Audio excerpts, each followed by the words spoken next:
বন্ধুরা দেখুন আমি সব নারকেল নাড়ুগুলো তৈরি করে নিয়েছি। বন্ধুরা সবাই কেমন আছে? সম্পা রান্নাঘরে সবাইকে স্বাগত। আজকে কালী পুজোতে খইয়ের মুরগি আর নারকেল লাড়ু বানিয়েছি।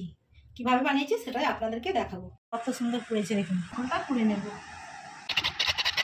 নারকেলটা সব পুরা হয়ে গেছে আমার। এবার একটা থালার মধ্যে নারকেলটা তুলে নিচ্ছি।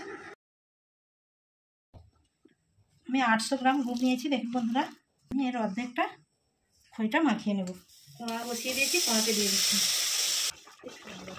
বন্ধুরা দেখুন, আমি এক হাত দিয়ে গুড়ের পাকটা দিয়ে দিচ্ছি। খইটা গুড় দিয়ে মাখিয়ে নিয়েছি, সে অর্ধেকটা গুড় দিয়ে দিচ্ছি। পাকটা তৈরি করে নেব। নারকেলটা দিয়ে দিচ্ছি। নারকেল আর গুড় দিয়ে পাকটাকে একদম নেড়ে নেড়ে শুকনো করে নিতে হবে। দুটো ছোটো এলাচ নিয়েছি, তার দানাটা বের করে নিয়েছি, একটু ফাটিয়ে দিয়ে দিচ্ছি। এবার নামিয়ে নিচ্ছি। একটা গরম আছে, সবগুলো আমি তৈরি করে নেব।